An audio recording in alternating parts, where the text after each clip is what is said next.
the number of bandeja lessons we've done, and if I had a penny for every time I've given these tips in this video, then I would be a very wealthy man.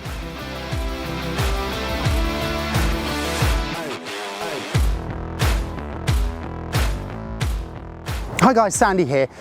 The shot that players struggle with the most on this channel is by far the bandeja, and then whenever we do a lesson in person, it's always the one that the players come away and go, oh well, actually that was a lot easier than I thought it was. And there's a few certain tips and tricks that you can do with the bandeja to help you hit this better. So in this video we're going to really cover one really important area that players always forget when they're doing the bandeja, and it will immediately improve that part of your game. And when you come to trying to raise your level from intermediate to advanced, for example, you really need to be able to do this on a consistent basis.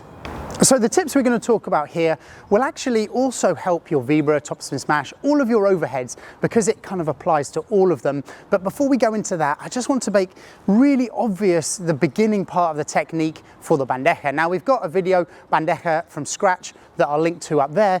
But the idea of the basic bandeja is it's a relatively simple technique where you start with your racket nice and high, the racket face is open, you want to start your swing from above the contact of the ball, come down on the ball, contacting forehead or eye level with the racket face slightly open, going through the ball, creating a little bit of slice and controlling the ball on the other side. Now I know I've just whistled through that technique, but the most important tip is going to be your movement to the ball.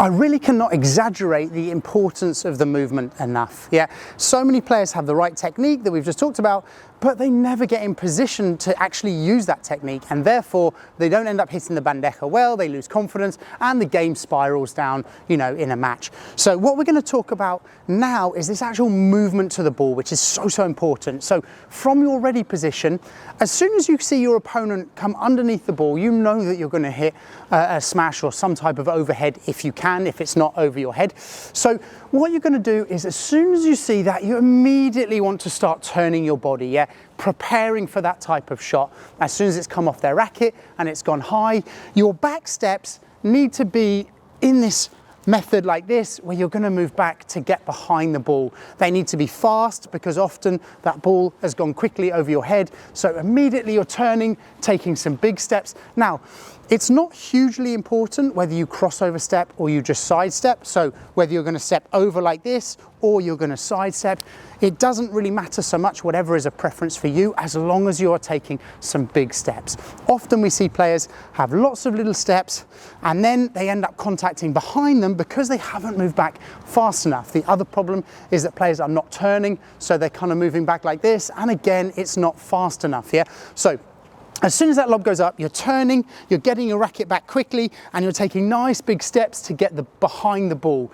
It's better to get behind the ball and then you actually have to move forward for the contact rather than to contact behind you, and therefore the ball will go up and you will be less accurate. This is one of those shots where it's really good to see yourself doing this shot. So if you can take a video of you hitting your bandeja, you will get a good idea, because so often we say to players, you're not far enough back, and that's often a discussion that we have.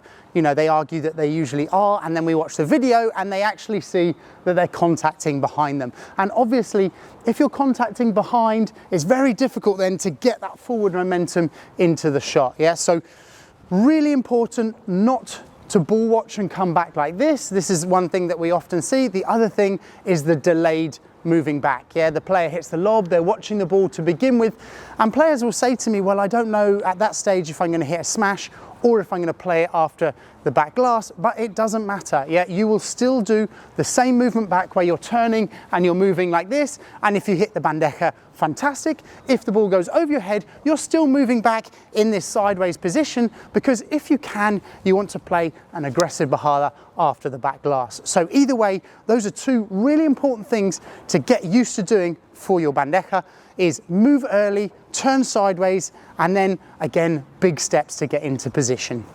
So your objective for this week is, every time you play this week in whatever the match, if it's social or tournament or anything like that, is try and say to yourself, I'm going to get behind every single lob.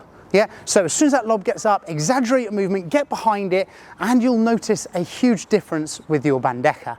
Now, on this side, I'm going to put a playlist of our different bandeja videos because we really go into some, real depth on the technique, and that will be a good place to go if you want to know more about the specifics of the actual shot.